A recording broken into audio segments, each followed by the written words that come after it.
How about that? That's better. What's going on, everybody? Welcome back to another episode of the Coffee Q&A, your daily dose of coffee Q&A here on the Ono Coffee Channel. I'm your host, and today I was just about to start. I was going to light this candle, and I was like, "Oh, where are the matches?" So the matches are down below, and I was like looking through the match box, and here the box that has all the matches, and I saw this, and I was like, "Oh my gosh, I have been looking for this for a long time," and I was like, "Oh my gosh, look at this!" And now you may be wondering, what in the world is this? Right? And yeah, that's for this, my old Game Boy. Right, here it is. Here it is. I think it's missing the back. Aha! Yes. Excellent. I've had this Game Boy since it was new, back in the maybe late 80s, early 90s.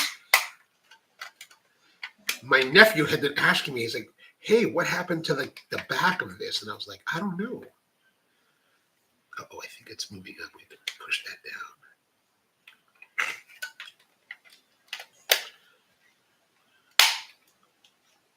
down. It's not sitting fully. Why is that? Oh, the board is not fully seated. Okay, so when I did rebuild this at one point. So there's this piece right here that needs to be pushed down. That's interfering with.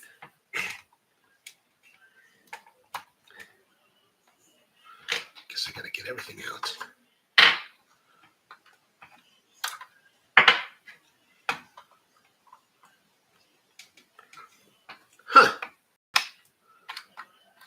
There we go, better. No? Why is that not? Oh, it has to slide in that way, maybe. No. Something is interfering with its ability to glide under there. Like you can kind of see it, right? Or maybe I'm using the wrong side. Yeah.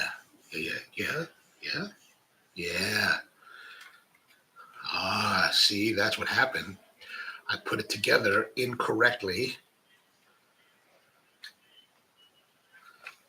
Putting it back together incorrectly again.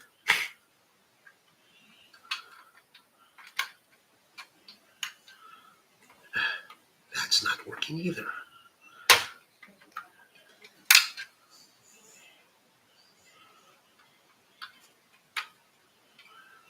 What is up with this?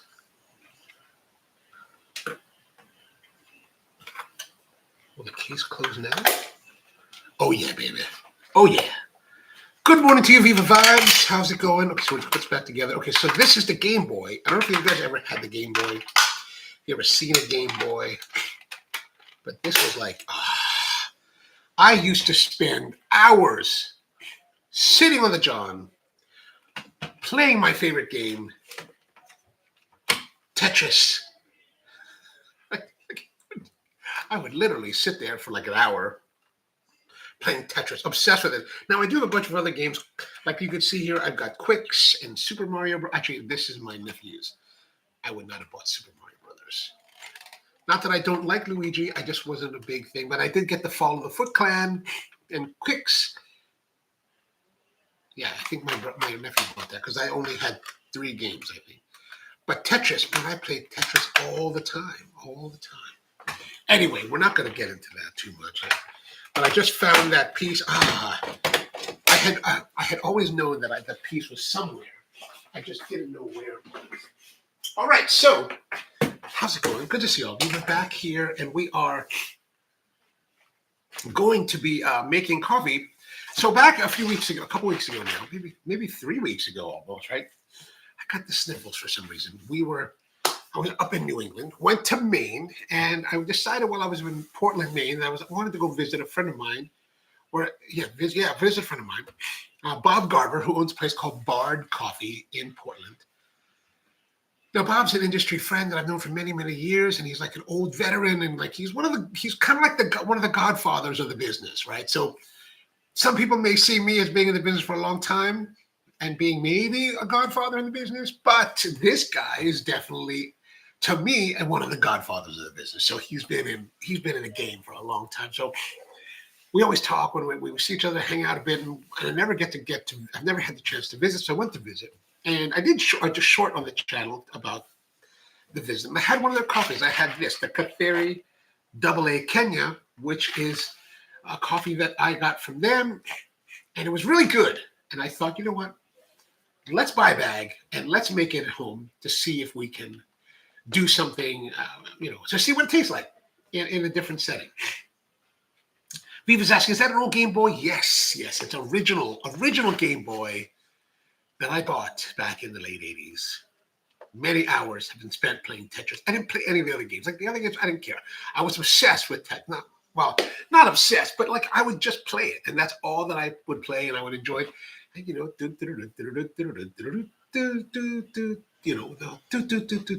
whatever the tune is. I really shouldn't do that because could get demonetized here on YouTube for doing copyrighted music. Power Plant says there's a new movie from Chloe Zhao called Hamnet, a story about Shakespeare and Anne Hathaway losing their son and inspiring Shakespeare to write Hamlet. Oh, that's interesting. Anything with Anne Hathaway is always a good time.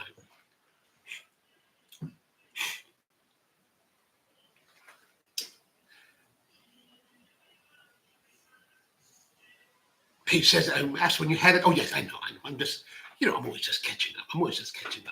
All right, so this is the Katheri AA Kenya. And, one of the things, Bob is an excellent coffee guy. So I'm excited. When I see coffee from him, I know it's going to be good. He's one of the kind of those people that are kind of unsung in the business. Like nobody really, on the larger scale, you hear about all these Blue Bottle and all these like fancy companies that have been bought by conglomerates. And then the guys like Bob that just kind of like have been in the business, making high quality coffee, having great relationships with producers around the world, bringing in nice quality, making nice coffee at their shops. And I got to say, I walked in the bar and, it's kind of got that kind of hipsterish kind of coffee vibe, which is interesting because Bob is a coffee generation older than me. So it really means that he's kind of like opened himself up to his younger staff to help to allow them to help curate the experience, which I think is a really laudable, interesting, and noteworthy thing. Because when you own a business and you're in control, you sometimes you may feel like you need to have control at all times, and it takes a different kind of thinking, a different kind of approach, especially when you're small, to make those kind of changes, right? Or allow those kind of changes. And I thought that was really interesting. So it's some things that I've struggled with myself in my position, but has an interesting vibe, and which honestly to me is a little bit off-putting because, you walk into American coffee shops, especially coffee shops that have this kind of like hipster vibe, and you're just kind of like, what kind of jerking around am I going to get today, right? Like, because you get baristas that are young and they're all kind of like have pretentiousness to them, and you're just like, oh God, what are we going on here? But you know what?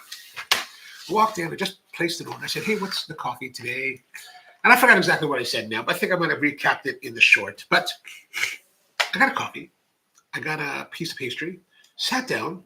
Oh no, I got a cappuccino. That's what I got because I got this coffee to go for after. But I got the cappuccino and had a pastry, very enjoyable. Cappuccino was really nicely balanced, very old school kind of espresso cappuccino style, meaning that it's more along my personal palate than, more of the lighter, brighter kind of thing. So really nice time. That's all I want. I want a place that's going to be comfortable, that's going to be nice, that's going to be relatively quiet. It doesn't have to be perfectly silent, like very few places are quiet and silent. But it has to be comfortable. And like I found a place to sit, which is great because it wasn't those cafes that's all populated with laptop users that are just on their laptops for 3 hours. You're like if I went to St. Frank, I think it's called St. Frank, one of the fancy ones in San Francisco, and I walked in and I was just like, the F, because you're there and it's like all these tables, 2 tops, 1 person each, and everyone had a laptop. And I took a picture of it, and I don't know where. I'll have to look it up. But because I was so like, I thought it was so typical of like modern coffee shops and so irritating. Like I was really irritated. I was like, this is just irritating, right? Like everybody wants to give free Wi-Fi. And like at Spro, we never gave free Wi-Fi. Like, there's no Wi-Fi. There's no Wi-Fi. There's no music. There's no nothing. Just coffee. You want to sit there? If you want to sit there and bring your laptop, I didn't care. Like, fine, bring your laptop. There's no power to. No power. No power. Actually, we had some power. It was hard to get to, but next place, no power. Right? Like, bring your battery. When your battery dies, please leave. That's why we'll leave. You're welcome to use your computer. We don't have Wi-Fi, but you're welcome to use your computer. When your power's gone, means you need to leave too, right? Oh, PowerPoint says Anne Hathaway was Shakespeare's wife. Oh, gotcha. Okay, gotcha. I'm not well versed in Shakespeare. Paul Marx Mescal is playing the bard. Oh, okay. I don't know him either. I'm not well versed in Paul Mescal. Oh, George with us. Good morning to you, man. Good to see you. See you a little bit today. Got the haircut because I think it's a little bit short. I feel like it's a little bit short. I went to a different barber yesterday.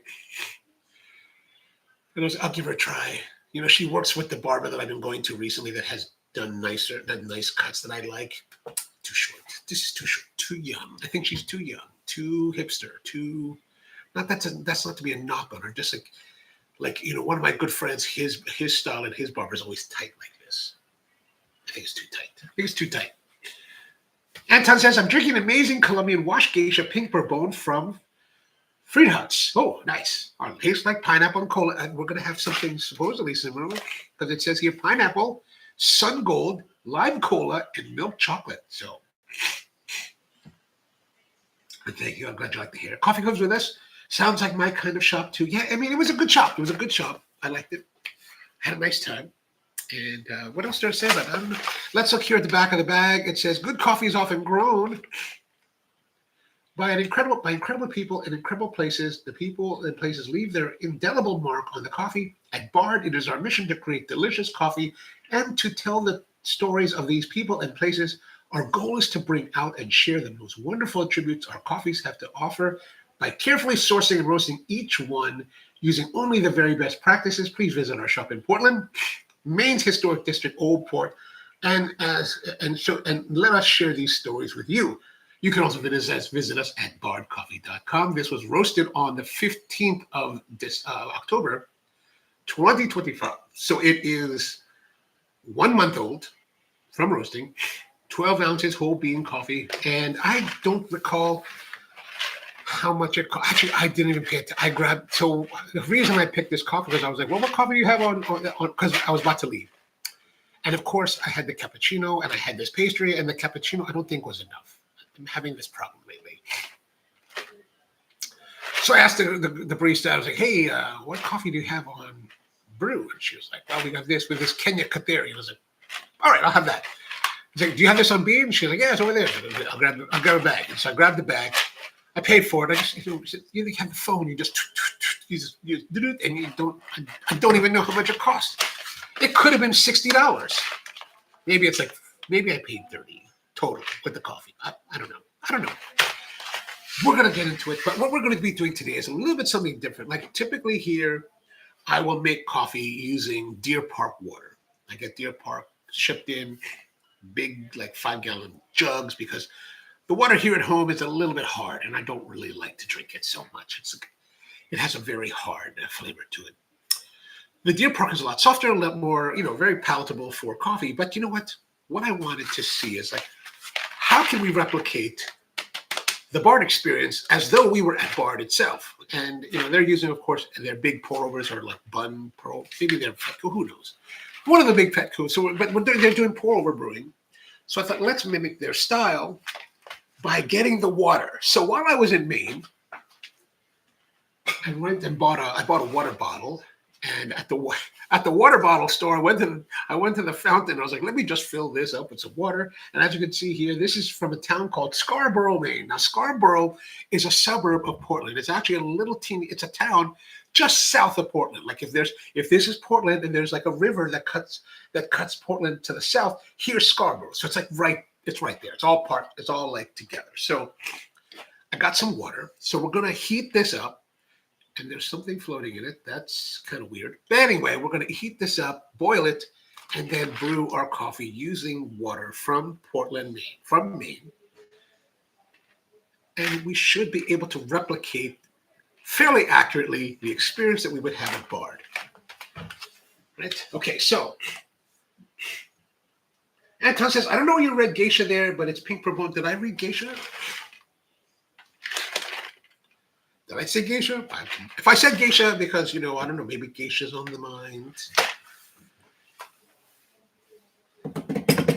Okay, so as you can see, I've got my kettle. This is how I boil the water here. Actually, at the Café du Spro, which is our old roastery cafe, we would boil, this is the kettle from that. So let's just make sure that it's completely empty so that you will know that I am not mixing in other waters to this process.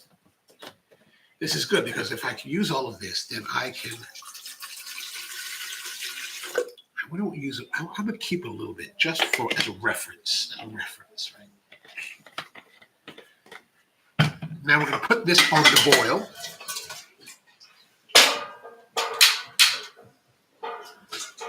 Okay. Now we need some grinding action.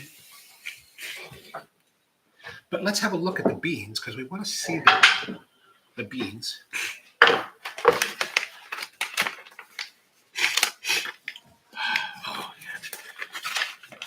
I have to look at the bags because, there's been many times that I'll get a bag of coffee and my default standard is just to get the snips and start snipping. And then I realized it has one of those pull tabs. I was like, why did I waste it? It's wasted. So now we get our snips. Some of you may call it scissors. I like to call them snips today. And I got this sniffle, so it's going to be hard for me to smell. Oh, but there are some nice aromas coming out of that. Oh, and look at this. Okay, this is cool. So here's the bag, right? The bag has these nice, floral stuff on the side. But more importantly, look at the interior here. Look at that. I've not seen that before. I like this. This is very nice. It's kind of almost like, latte artish.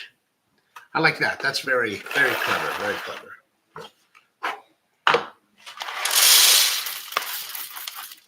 All right, here's our monkey pot. It looks a little bit darker on the reference monitor, but it's actually fairly on the lighter side in my viewpoint. But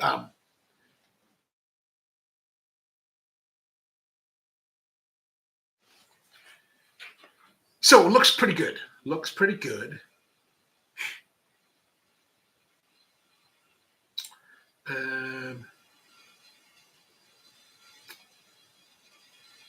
Paige says, I've checked out a few coffee shops while I was in DC the other week. The best was also a roaster called Lost Sock Roasters. Also visited Sedamo Coffee and they roast in-house, but darker roast. I think I'm gonna venture to say that Sedamo. I've not been to Sedamo, so I don't really know. Or maybe we went. Maybe Sedamo's at another outlet of that place that we went to in south of Columbia, Maryland. That one episode. But anyway. I'm just going to venture to say this. I'm going to venture to say that Sedamo coffee place probably roasts darker because I make the presumption that a place called Sedamo is probably owned by Ethiopians. There's a lot of Ethiopians in DC. And the traditional way of roasting coffee in Ethiopia, especially for the coffee ceremony, is typically relatively dark. So that's why I'm going to say that it probably was a dark. That's probably culturally speaking more relevant to their way than typical specialty coffee. Right? That's at least my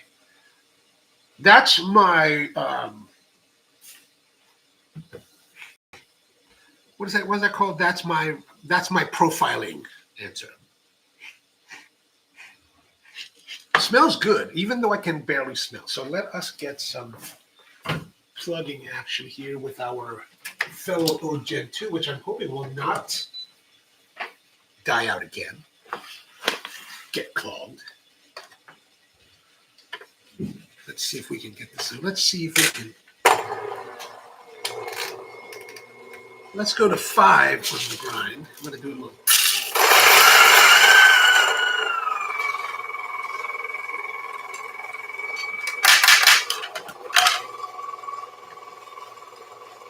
How does that look? Why is that not stopping now? You see that? Looks okay. All right, we'll start with that.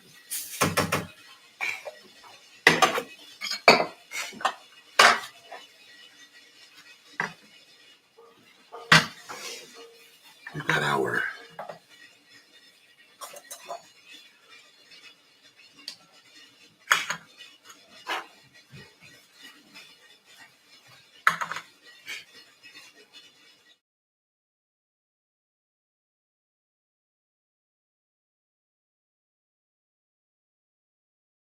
okay, so now we just need some coffee. We need to tear that out. 24 grams is our typical, whoops. 24.3 will work. Now we're going to take that, 24.3 will work, sorry. Turn back our grinder.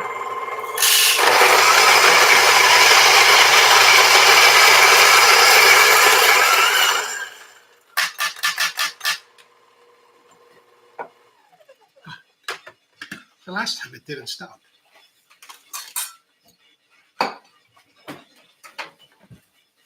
Okay, now we've got our coffee that's so nicely ground. Okay. Stop that boiling because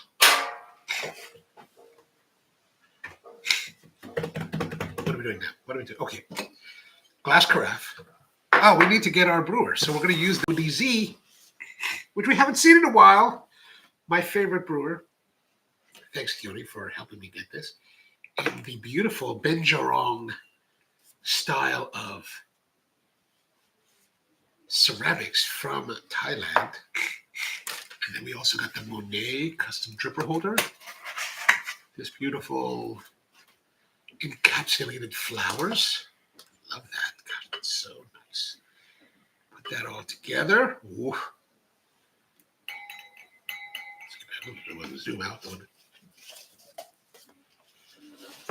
And then we're going to use the Quebec Abaca coffee paper filters today.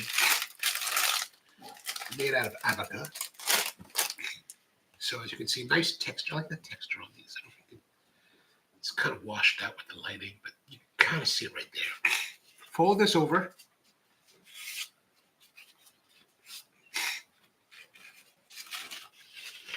Put that in there. Put the coffee in. Oh, I should not have done that, right? Right. Because we need to go to the different mode. Brew assist. Okay. Zero that out. Now we're going to add our coffee. 24.1 grams. So we lost 0.2 grams somewhere along the way. And let's get our cold dripper. So I got our water here. I hope I poured it out. But one of the problems is that I'm doing now is that I've got the water. It's been sitting for a couple moments off the boil.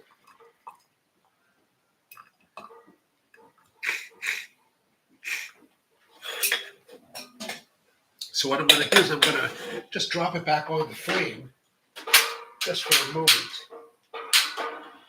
to bring it back to heavy temperature. And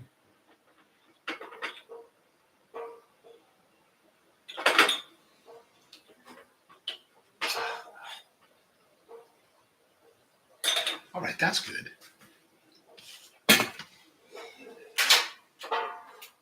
So we just want a little bit of heat on there to, give it a little bit of, gusto. And now it's time. Hit that button, and here we go.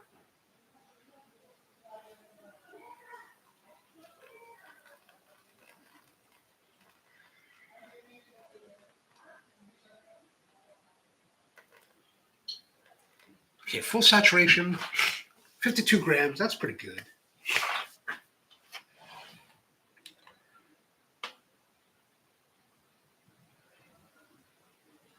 Paige says, yes, it was started owned by Ethiopians, and they only roast. Ah, yes, okay, that was just my guess. That was just my guess. Like there's certain interesting like nomenclatures in coffee that you'll see out there, and if you've been around for a bit, you start to like put things together. Like there are certain types of people that like punny names in coffee, like fresh grounds, common ground, whatever ground. A lot of times, though, those ground places tend to be places that have coffee that I personally do not find appealing. But,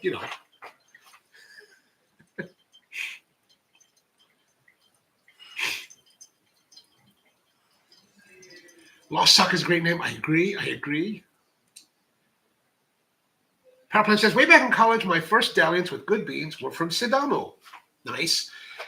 And I remember a rush of blueberries, and I was hooked. Oh, gosh, that's exactly how I started out with Ethiopian coffees.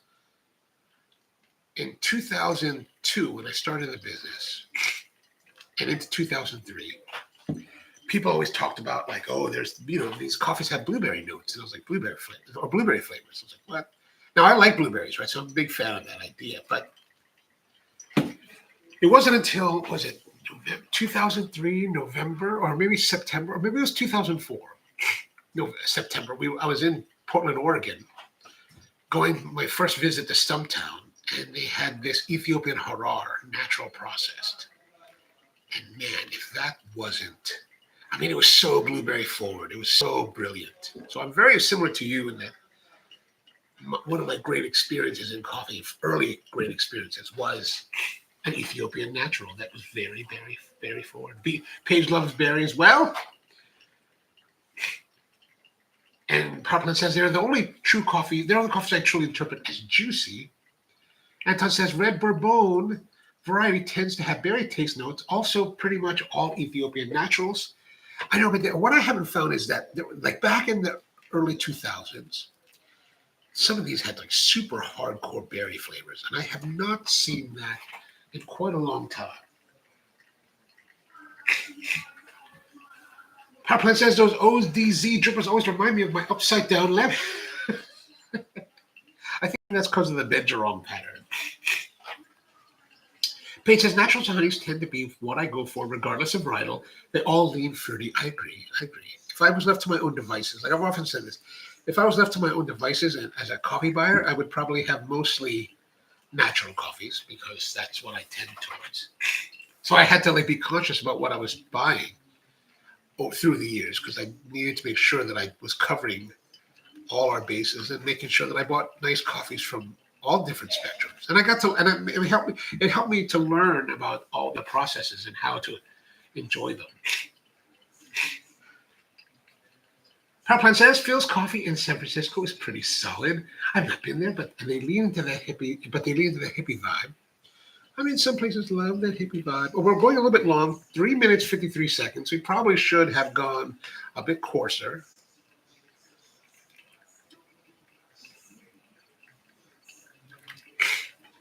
Because we haven't really lost pace, I don't think. Paige says that I had a latte at Sidamo. It was very good. Everything was just very straightforward. And, I think there's something very nice about that. Like, I don't necessarily need it to be crazy amazing or crazy wild. Just if it can be solid and straightforward, I can be very appreciative of that kind of thing. See, here's where I can see that it's getting a little bit like it's too fine, because you can see the water here at the top, and the water is clear, right? The water that's floating above the bed of coffee is relatively clear. And it's like, so you know that it's just a little bit too fine, even though I'm at the 5 setting on the grinder, which is, I probably should have gone to the 7 setting now that I look at. Well, tomorrow will always be another day. And one of the things to bear in mind is that I haven't really used this much since I unjammed it, unclogged the filter. So in order to unclog the filter, you have to take it apart, the whole like grinding assembly, which means that whatever setting you may have had the burrs on previously, when you put it back together, it's going to be very difficult to get it back. So this number 5 that I have it set to is not the same number 5 that it was set to before. So this one is definitely very much finer. And now almost 6 minutes into this, and I'm feeling very impatient. I'm just going to give it all the water it needs. Like all the water on top here is clear.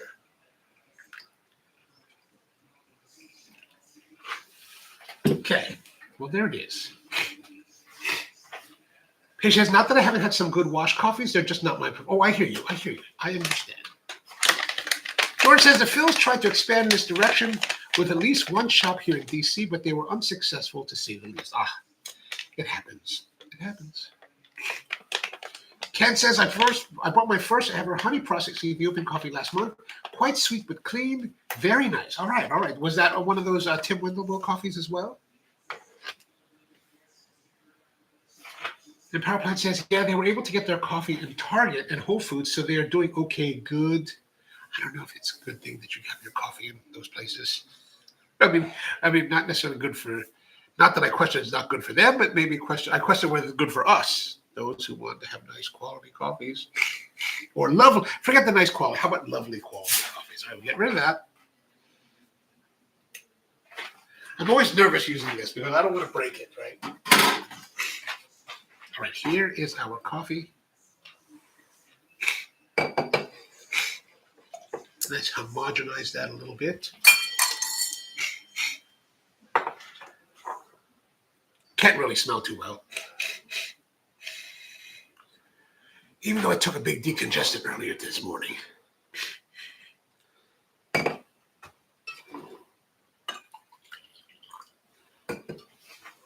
there is our elixir here.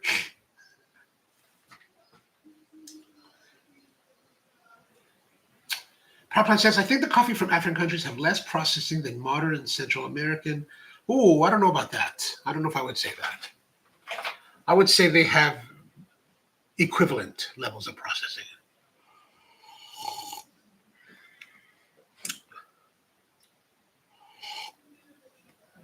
This is where the brew time starts to get impacted. Like there's a definite richness to the coffee. There's also, underneath that richness is a little bit of bitterness, or that becomes a little more pronounced on the finish. I think it's just mainly because the brew took so long. Like we're talking 6 minutes. It's like way too long. But strong body, rich. I don't remember, and that's what I'm saying. Like I had that coffee in Portland, this same coffee from their batch brewing, and it was thinner. In body, it was thinner than this. And I think mainly because of the way that we brewed it today. But now that I'm drinking it, the flavor is very reminiscent of the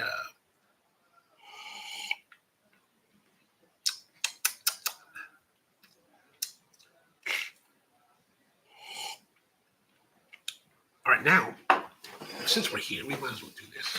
Let's get rid of this.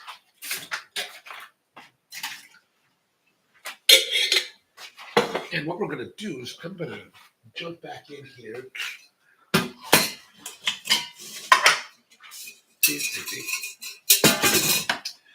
Get our Deer Park, our standard water here. We're going to do a quick brew to see how they may compare. Let's put that back in there for now. Put the lid on. Now, this time, I will change the grind because, that was just way too long. So we're going to go 7. That should cut down our time quite a bit.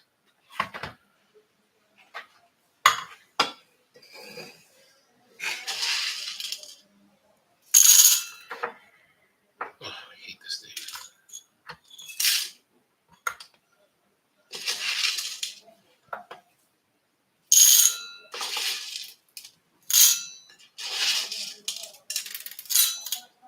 So what we want to know is how much will 24.2, that will work.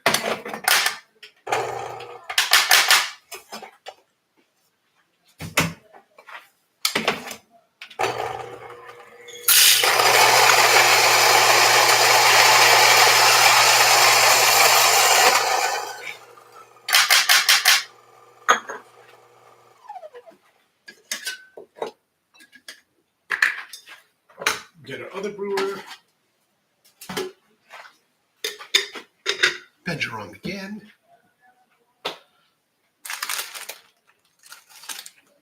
Another Abaca.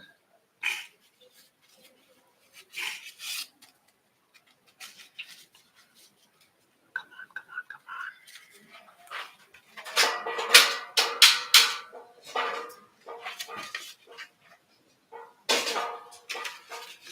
I was all in a rush because but I forgot to turn on the heat. What good did that do us? Okay, brew assist. Zero that out. Here's our coffee. I think it should be a bit coarser. Shake that.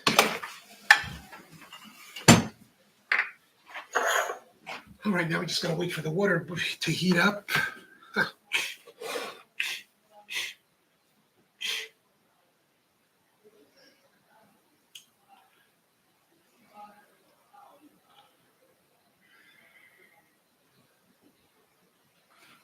Paige says, counterculture at Target saves me sometimes. When I'm running low on good everyday coffee, just always check the dates. That's a good point. That's a good point. Proplan says, yeah, only speaking to their money making, Phil's coffee is not the greatest, regardless of where you get it, but one of those solid places. Okay, understood. And really, I don't ever see the African countries do co-ferments the way it is prevalent in Central and South American coffees. I think it's just a matter of, where you're getting coffee from, right? I think there's a lot of very progressive producers especially East Africa. It's just a matter of whether or not your buyers are buying from them, especially especially here in the United States, right? If you're a U.S. buyer, the United States is farther away.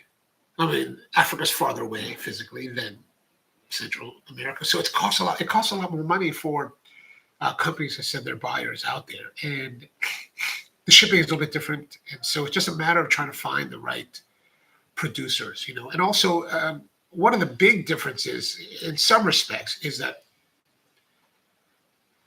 a lot of the beautiful coffees that you hear about are really being made by people with a lot of money, right? They're pretty wealthy for their part of the world, and in their society, they tend to be pretty high up on the food chain. So and then in other parts of the world, let's say Africa could be one. There's a lot more cooperative type of places. So a lot of that processing experimentation will be happening at the co-op level or the milling level rather than at the producer level. So that's kind of where a lot of the difference may occur. But I think I can think of some of the producers that I know, or some of the mills that I know more in Africa, specifically Uganda, that are very progressive in a lot of what they're doing. And I think a lot of it is also, a lot of the crazy experimentation is also being promoted by the buyers themselves that are asking producers to do certain things. And I think you're seeing a lot more in Central America because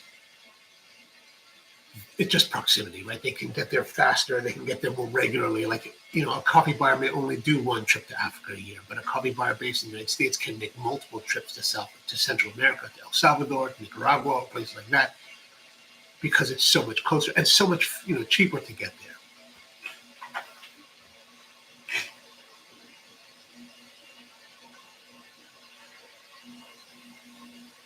Paige says, I see more Washington naturals out of African countries. I see all kinds of processing experimental processes out of Central and South American countries. Anton says, I see lots of naturals from Ethiopia lately, and I dig it. Lots of naturals from Mexico, but sometimes they go a bit too wild with the fermentation. I hear you.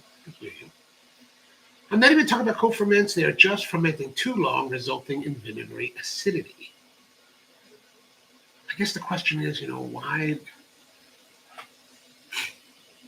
I think the question maybe sometimes you should ask yourself is, why did the buyer decide to buy the coffee? What are they trying to achieve with that? Paige says, I think some places keep it simple and stick to what they know works, or they don't have the ability or knowledge to do experimental processes. Some of the South American producers, I mean, that's a big part of it. That's why I said a lot of the more progressive stuff in Africa is going to be happening at the more the milling level rather than at the producer level. Because a lot of times you're dealing with subsistence farmers, right? A lot of, especially in Africa, and this is true also in Central and South America, as well as Mexico, is that you have these producers that are making coffee, but they don't really have the resources to do much of anything. I mean, they barely have the resources. They don't even necessarily have the resources to process the coffee, right? So they're just growing and they need to sell it because they need to buy food for their family, right? And so it's a very interesting progression or spectrum of producers that are out there. And not to single them out, but let's say like the Gijón family has been very lauded in the last few years by a lot of the darling coffee people here in the business. But they're pretty well financed, right? They're not subsistence farmers trying to eke out a living and selling their coffee to the co-op, or even more difficult when they have to sell the coffee to the coyote who just comes by and buys their cherries. So it's we always tend to look at it from like our consumer perspective, like it's, we just want this. And, because I've been there and I see a lot of it, it's like there's a little bit more to the spectrum than just what you might see from some YouTuber talking about the beautiful coffees of the world. All right, let's brew some of this coffee here. We're going to hit this button. I gotta remember how to do this all the time. We're going to try to do this in 50 grams like we did the first brew.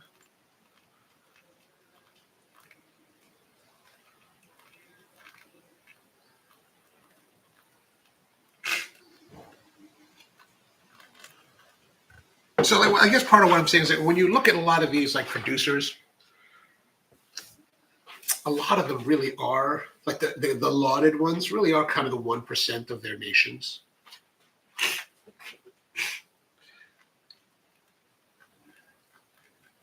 Which is why, over the years that I've been buying coffee, a lot of people in my business, they're always like, they have this message that they're trying to help the farmer. They're helping the farmer. We're helping the farmer. We're doing great things. We're doing humanitarian work, helping the farmer, raising them out of their pit of despair, these poor campesinos.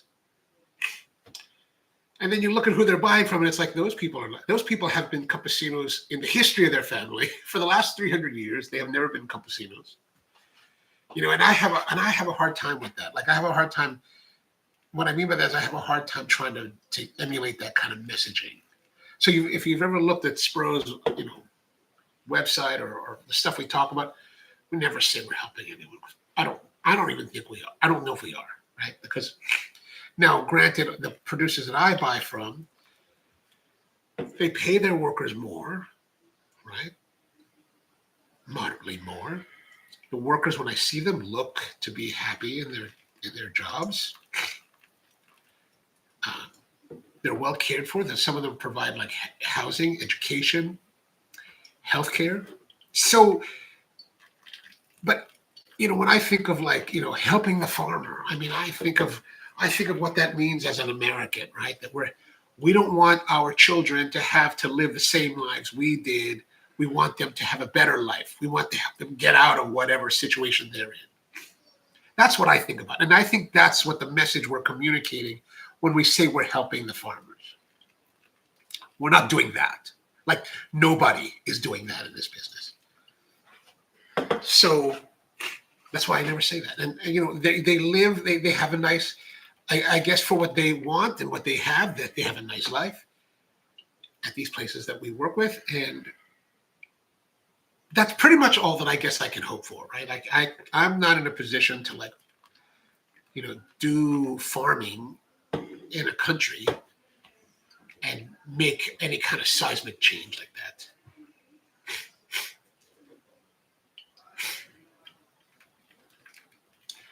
We are now 3 minutes in, too much babbling, 188 grams.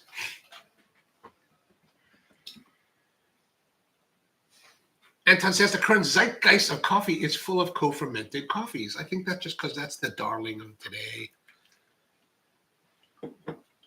Paige says, I think some places keep it simple. Oh, I read that one already. But you're right. Yes, some co-ferments are great, but some are too funky or sour. Yeah, I mean it's just a matter of how far you want to bring your processing. And I think the important part is to be able to try that. Like in our fermentation, our processing tests, we've gone to different extremes. You want to go to different extremes just so you can see where it is you want to land. And I think they all have applicability. Paige says substance is fairly wealthy micro lot producers in subsistence versus fairly wealthy. I mean, not fairly wealthy. I mean, some of them are very wealthy. Like, I mean, really, we talk about the 1%ers in America. These people are the 1%ers of their nation. Like, one guy that we know of has the president of or maybe not now, I mean, different president, but back then, had the president of Colombia on speed dial. And one guy was like so well established. He's a coffee producer, so well established in Colombia that he was going to stay in a hotel. Went to called the hotel. And they were like, "Oh, I'm sorry, sir, we cannot accommodate you in your normal room because the president is here, the president of Colombia." This guy calls up the president. It's like, "Hey, get out of the room." President moved. So this is the kind of this is the kind of difference that happens. Like I remember one guy, we were at the farm that I work with, a place called Finca Talnomica in Santa Ana, El Salvador, which is along the Ruta de las Flores, the route of the flowers. And we're on one side of the valley, right? We're on this side of the valley looking out. And, Herman Mendez, who recently passed away this year, very sad, we're looking out from the farm. And he's like, see the ridge across there? So there's the valley, and on the other side of the valley is another mountain ridge. And he's like, see this here? This ridge? Like, yeah, 17 kilometers of this ridge and down is owned by one producer. And this is the guy that provides all the Salvadoran coffee to Starbucks. And I was like, whoa. And I was like, yeah, he's like, he flies here in his helicopter from San Salvador. I was like, nice. All right, we're just taking way too long. This grind is really, I'm going to have to go all the way to like 11 in order to get like the right grind. We're at 6 minutes already. And I went 2 full numbers. All right, we're just going to go all the way with this. This grinder is just stupid. Too much mucking around with this grinder, right? Like, I tell you what, man, I'm still on this whole like thing of my Barazza Virtuoso is so much better, so much less fuss. And I want to make coffee. I don't want to be fussing with it. I'm at home. Good Lord, I'm not at the shop. I'm not making coffee in a critical setting. I just want to drink and have it with my breakfast.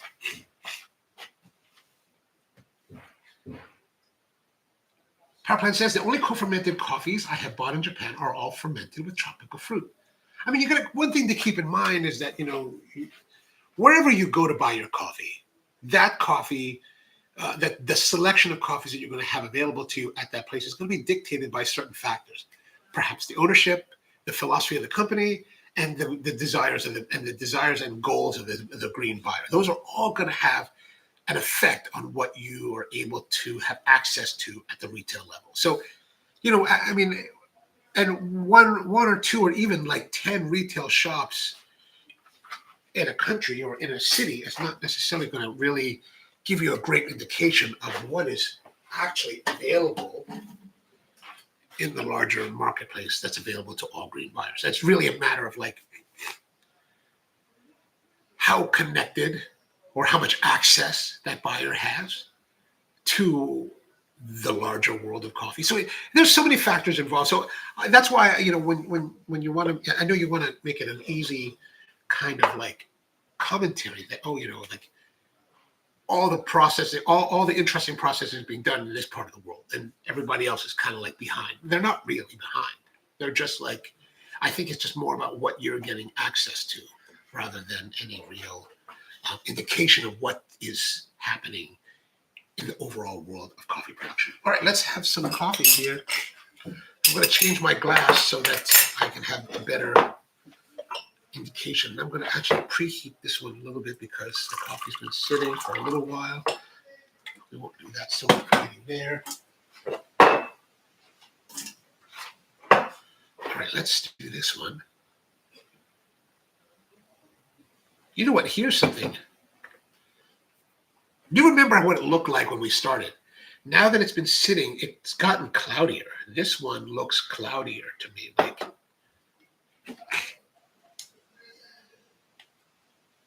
that's cloudy. I don't know what's going on with that. Is that the water? Is that the water tainting the coffee? All right, let's taste this one first.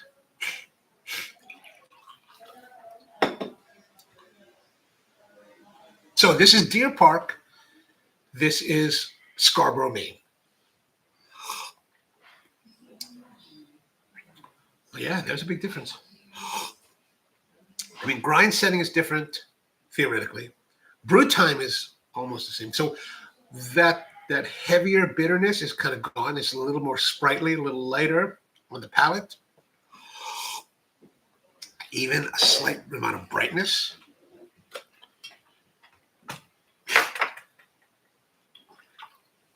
Yeah, it's gotten a little bit, look at that. You can see it's a little bit cloudier.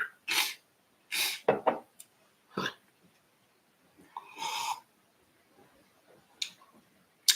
Now it feels a little bit brighter. That heavier, that bitterness that I was talking about early on when it was really hot is kind of gone. They're more similar now than I thought they would be.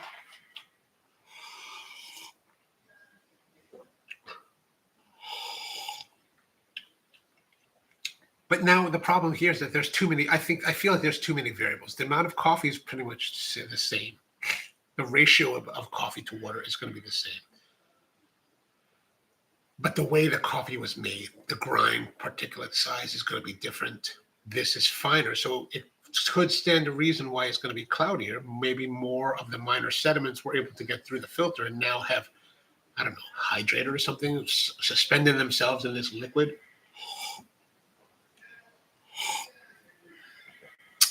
So this is still heavier. This is cleaner. And I mean that this is heavier than that there is that cloudiness kind of translates into just a slight amount of dryness on the palate, on the tongue. That's not present. Yeah, that's cleaner, smoother, easier on the tongue.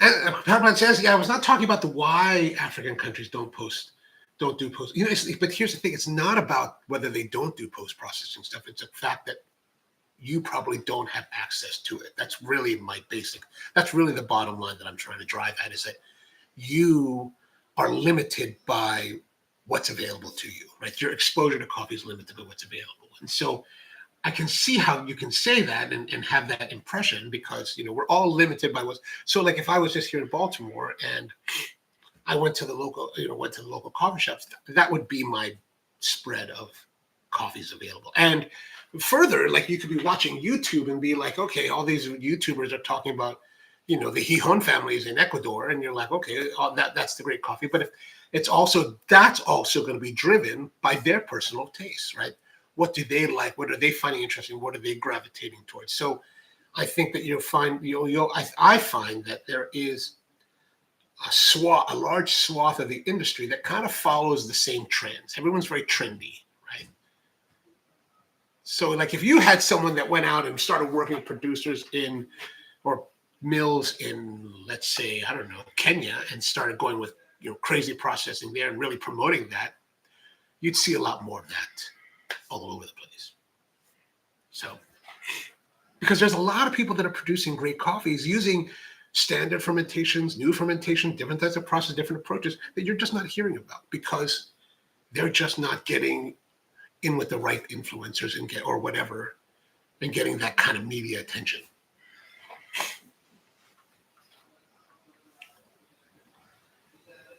Anton says, don't blame it on the grinder. The grinder sucks, man. The grinder sucks. Let's be honest. The grinder is cool. But for it to clog on twice on the regular, I've replaced it once. Man, that kind of sucks, right? There's something like it's pretty. It's a pretty grinder. It does nice grinding, I'm not sitting here with micrometers to measure the consistency of the grind. I don't care about that. I just want it to work. I want it to make nice quality coffee, and I want it to be relatively painless. And this is not a painless grinder. Like this, if I have to take it apart twice in a matter of several months to unclog it,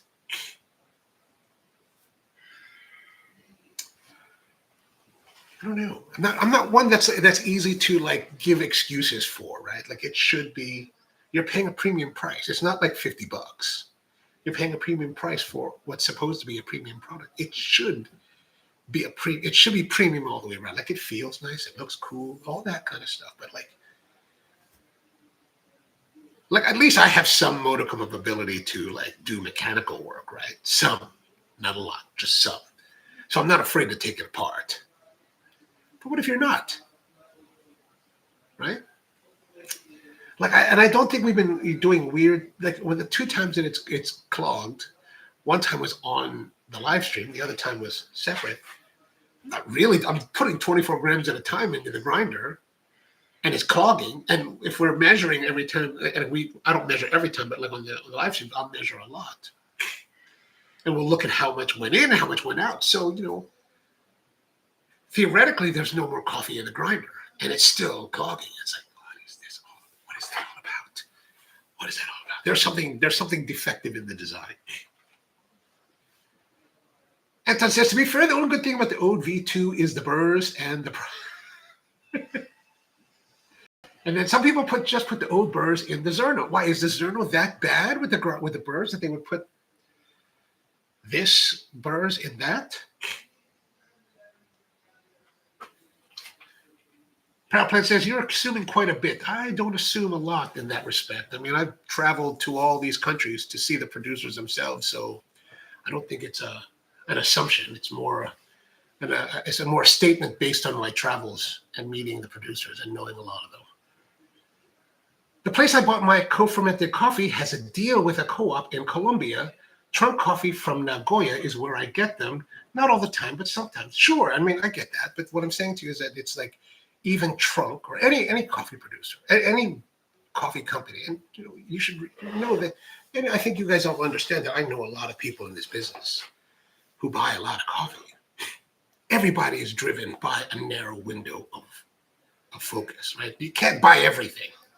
You'll try to buy a wide swath to meet your clientele, but you're not going to be able to buy everything or see everything and offer everything that's available in the marketplace, right? You're going to choose, and you're going to have your producers that you'd like to work with. I have producers that I would prefer to work with over others. So when other producers even come to me, they're like, hey, would you like to try coffee? It's I'm happy to try, but I do work with these people in your country quite a lot. And a lot of that is also driven now by, not just the quality they produce and the relation, but more of the relationship that we have. You've been working with some for a long time, and I believe in that kind of thing where, you find people that you work with well, and you have a good relationship, and you continue that, and you remain loyal to that. Right? We may buy some things every once in a while that are, from other producers, but really I kind of stick with the people that I worked with for a long time. And I'm going back to that whole thing about, helping the producer. I would have to say 8 times out of 10, maybe even 9.275 times out of 10, the people that we end up working with consistently year to year are those people that are very well capitalized, financed, well educated, and typically of the upper echelons of their nation's society. Which means that we're not really helping anyone. And I don't know many green buyers that are doing it differently. I mean, the best that anyone can do is that we buy from a co-op that buys from 600 smallholder farmers, right? That's most of the time when you're talking to producers or coffee people that are helping the farmers, they're typically buying from a co-op that is aggregating coffee from a large number of smallholder producers, like people that have like a hectare, maybe 2 hectares of coffee of land. And only part of that is for coffee because they're also subsistence farming. So they've got some animals to, give them milk and maybe meat. And then they've got vegetables they're growing to, give them food. So maybe that 1 or 2 hectares, only half a hectare is dedicated towards coffee production. And then they sell that to the co-op. And then the co-op does. And that's why when you look at some of these like listings of, coffees, and they come from, let's say they come from a certain co-op or whatever place, and then you'll see all these different varietals. A lot of times the reason there's so many varietals is because they're just aggregating everything. So that's just, these are just, but is it bad or good or bad? I can't necessarily say it's good nor bad. It's just the situation that it is, right?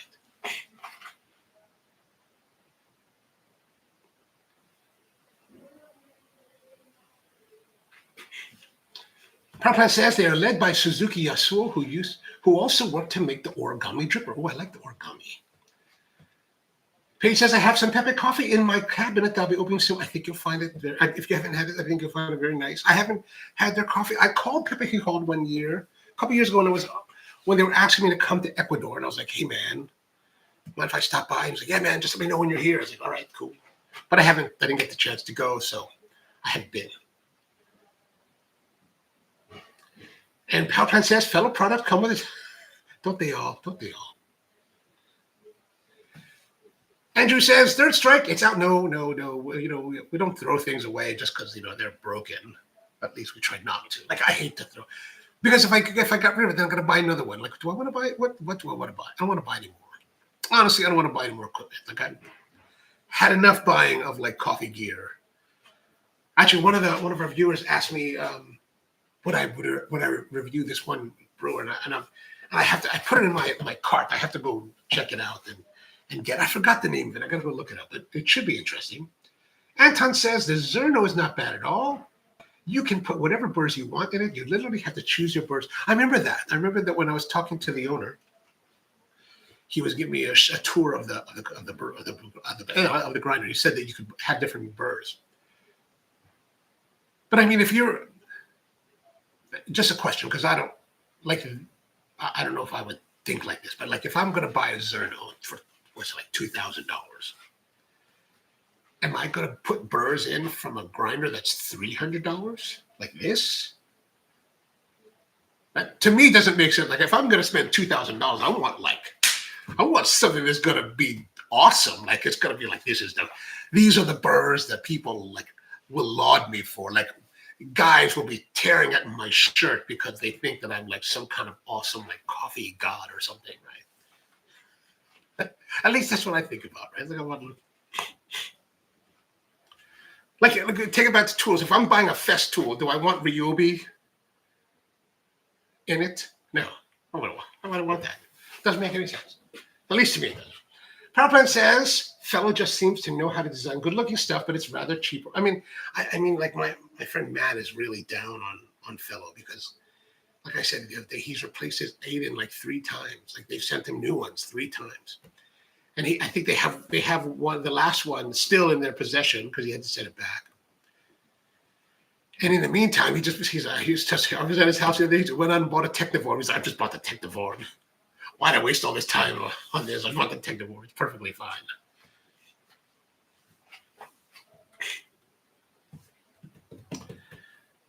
Paige says the power plant. That's the conclusion I've come to without purchasing anything of their. I mean, there's, the product that I really like from Fellow is the one that I thought was stupid and I couldn't believe that I was buying it at the time, but I bought it because I was supporting a friend of mine. What is that Fellow Carter thermal mug? That is actually pretty awesome. Like it's grown on me in the 2 years that I've had it. But now I really like it. Before I was like, well, this is dumb. I just spent $75 on this stupid like thermal mug that has like his special artist designed logo on it to support like farmers in the Philippines. That's just dumb. But man, it's actually really good. It's got a great lip design to it. It's got this like anti-sloshing screen or whatever in it. It's actually surprisingly good. Surprisingly good. Paige says, I've had 3 other bags of Pepe coffee this year. I tried stuff from different roasters. How have they varied between the different roasters? Powerplant says, I've used several of the fellow products and not enjoyed them for more than 6 months. Ooh, about to press the wrong button again. All have been thrown away. You're so hilarious, man. I love how you like do those things. I just love that. Anton says, the price of the bird doesn't matter. All that matters is the geometry. Yes, but if you're spending $2,000 on a grinder, man, I want to why spend? Okay, I hear you. But if all that matters is the geometry, then why spend the $2,000 on the Zerno when you can buy this for what, $300, $400? I mean, wouldn't the results of the ground coffee be the same? Is that correct? What do you think? What do you think? I'm interested to know. Anton says, you have to find the right burrs for your preference. OV2 burrs were co-designed by Lance and are for very forgiving filter burrs. If only the rest of it was forgiving enough so that it didn't get clogged, that would be nice. Russell says, I enjoy my Zerno. The only problem is getting my shirt ripped off by the... Oh, it is a problem. That's probably why I haven't bought one, because God knows I don't have enough shirts to go around anymore. Anton says, I think the best value grinder in the next under 2 years, is that right? Or average 2 years, will be the Buku Moto 80. Wow, Buku Moto. I would look that up. Buku. Actually, I'm so intrigued by the name Buku Moto that it's so ridiculous.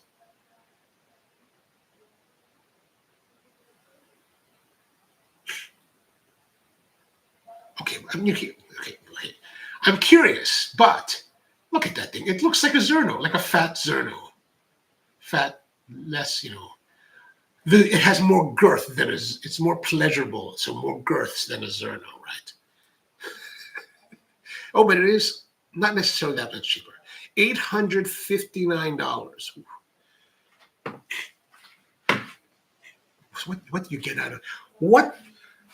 Besides the girth that gives more pleasure, what makes it so compelling to you? Anton says, with the Zerno, also choose a pre-breaker auger that allows you to noticeably influence taste. Huh.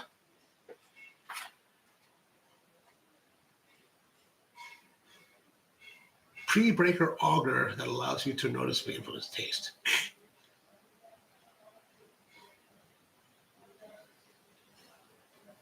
Powerplant says, Malkonig sells a very good 65 millimeter grinder. The grinder is quite small and relatively quiet. Is that the one that's like $500? The little teeny tiny one that will do like espresso and regular brew. That's actually pretty good. We installed that at one of my clients, and it's pretty good. It's pretty good.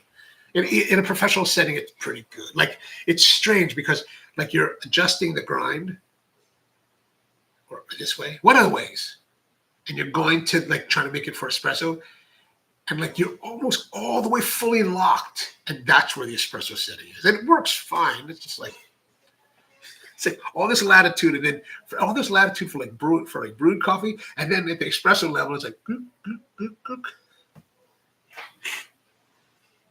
Anton says, you have to know the details to know why the grinder is attractive. In the case of Buku, they have some experimental new alignment technologies and offer the cheapest platform so far for 80 meters. This is what I like the most about you, is that you're very technically oriented. Like, I know you, like, I love how you know all of the technical details about these different equipment. Just like stuff that I'm like, that I don't really see a lot of is like, oh, it's so, to me, I find it very, very interesting. Coffee Cove says, I pre-ordered the Zerno 2 when it came out. Oh, nice. When are they planning to deliver that? And Anton says 80 millimeter is very popular. So basically the Buku Model 80 is a Weber Workshops EG1 killer. Oh, nice. So here in the in the woodworking tool world, there's this YouTube creator by the name of 731 Woodworks. And as you may be familiar, in the pantheon of tools, Festool is like one of the top end tools, right? And this guy, 731, every once in a while, like on the regular, he will release a video that he looks at a tool and is like, Festool should be afraid. This is the Festool killer. And this is like, what is this superlative? And I wonder, are there anyone in the coffee YouTube world that's like, that would come out with a video like, say, the Bukumoto 80 is the EG1 EG is the EG1 killer, or like, you know, that whoever Weber should be afraid. Maybe we should make that video. That would be kind of funny. $800 versus $4,400. Oof. My gosh. Okay, that's pretty. When you put it in that perspective, that's pretty good. It's kind of like again with the woodworking. Well, there's Festool. Right? Festool makes this thing called the Rotex sander. Right? It's awesome. It's awesome. It's awesome. It's like $700. But if you get the Bosch version, and the Bosch version, to be honest, is pretty much its equivalent. Like it's crazy to say that, but the Bosch is excellent. Like it's a superb sander. And the Bosch version of it is like half of the price, like you can get it for like under $300 sometimes, right? So yeah, I get it, man. I get it. If it's that kind of deal, totally worth it. $800. You can even put Weber burrs in the Buku. Oh, but that'll probably cost you $2,000, right? Coffee Cove says, yes, if I knew about the model, I may have held off to get that. I decided to stick with Zerno, I think next February, but could be wrong. You know, I think that here's something. I think once you decided that you've got something that's going to be good, I think you should be confident that you'll be fine, right? Like, I remember over a year ago, I was, going to buy this. So in woodworking, and you're using these sanders from Festool, you need to buy an extractor, what's called a dust extractor. And you connect this, it's basically a vacuum. You connect it to the sander, and it sucks all the dust from the sander and helps you get very good results with the finish. I had been looking at this one called the CT MIDI from Festool. My dealer had been showing me, and there's other models that are cheaper, that have less features. And I was like, well, this other one's like $450, $500. That's the cheapest in the lineup. And my dealer was like, really you should consider this one, the MIDI. And the MIDI was $679 at the time. And I was like, that's like $200 more. Do I want to spend that kind of money? So I was hemming and hawing. And finally I was like, all right, I guess I'm going to follow his advice and go for it. Part of me is also like, he just wants to sell me something more expensive. But I said, okay, I'm going to get it. The weekend that I was going to go buy it, like I was going to buy it on a Monday. But the weekend, so coming up to that weekend, Harbor Freight announced and released their Hercules line of dust extractor. When they released it, it was $250, and it's a 12-gallon capacity. The Festool is only like 15 liters, so it's like 5-6 gallons, something like that. And the Hercules came with these accessories that don't come with the Festool. They had greater capacity. They have greater suction capacity, or like suction, max suction strength is more. And it's got all the other features. The bigger, less stylish, and does not have the Bluetooth remote. At $250 versus $679. And I sat there the whole weekend and I was like, oh my gosh, I should go buy that Hercules. I'm going to save so much money. I could buy something else. I could buy a sander. But I was like, you know what, man? That Monday when I was going to go get it, I was like, I went to my dealer and I was like, all right, let me have it. And I spent the $679 and I was thinking about it all weekend. I was like, this has all the features, almost all the features, and more accessories than the Festool at a significantly cheaper price. But I'd already made the decision that the Festool was the way I was going to go.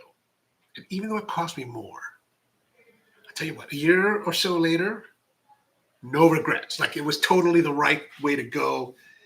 even though the capacity is smaller, the overall capacity of the vacuum is smaller, it is the superior choice. Like, it was such the right choice to make. Like, never regretted it. Like, I've been like ecstatic that I made that choice, right? So all this verbiage to say that, you've already decided your Zerno, I wouldn't rethink that. I wouldn't reconsider that, because you know what, you found the grinder that fits what you need, and you already made that intelligent decision to get it.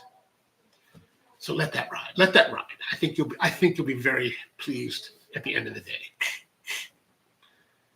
Proplan says, I distinctly remember when everyone was saying so-and-so is the niche zero killer. Oh, did they have that on YouTube? See, this is the problem. I don't watch really coffee YouTube, so I have no idea what people are really talking about. The only people that I tend to watch are like Hoon, whose videos haven't come across my feed lately, except I did see that he had a broken grinder yesterday or the day before. And then Omniel. Omniel's videos will come by every once in a while.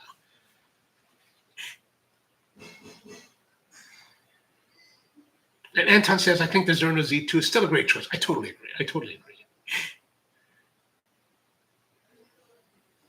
Powerplant said, people used to say that about the Chinese grinders, but time and quality had most people stop doing that. And I think that's one thing that we'll start to see more in the United States, is that, Chinese products will start to gain more respect, mainly because, you know what, a lot of the Chinese stuff that people were complaining about were poorly made products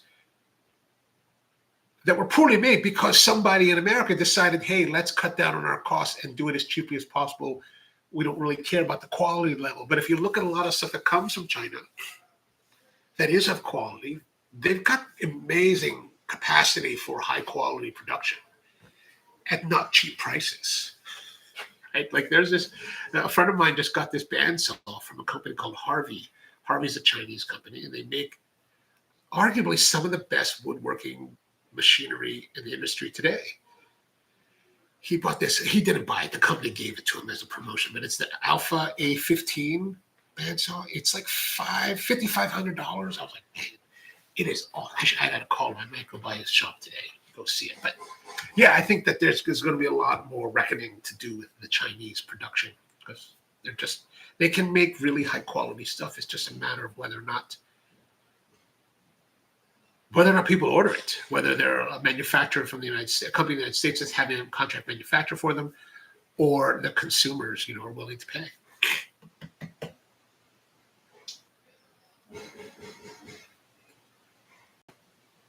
Coffee Co says, I also ordered the Option O P80. Oh, nice. These are my retirement presents. And are you saying this is for your estate sale? That's what I said to somebody yesterday. I was like, the other day, I was like, they were asking about hand planes, right? Hand planes. And I was like, yeah, I bought the Lee Nielsen, which is like the ultimate in hand. Well, maybe not the ultimate. There's some ones that are like crazy, like more custom. But the Lee Nielsen for production hand planes are really awesome. And I was like, yeah, it's for my estate sale, so people will be like, whoa. Paige says, Hoon stuff hasn't been showing up for me either lately. Yeah, it's weird. It's weird. Like, YouTube's algorithm is strange. Like, it doesn't always, like, I got a lot of people that I subscribe to, but it doesn't really show me a lot of their stuff. It keeps showing me stuff that maybe I don't care to watch. I'm just like, stop. If I swipe past it, it means probably I don't want to watch it. So don't show it to me 7 times.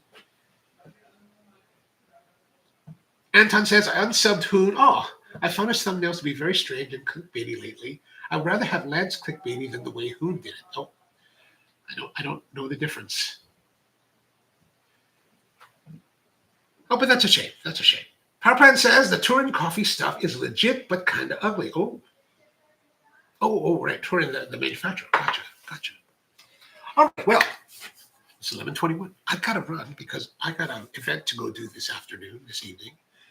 So if you're in the Bethesda area, I don't know if they have any more tickets. And I don't know if George is still here, but we're doing an event with George at Capital Cigar and Tobacco this evening with Davidoff Cigars. They're going to have a cigar, chocolate, coffee, drink pairing, tasting thing tonight at 5 p.m.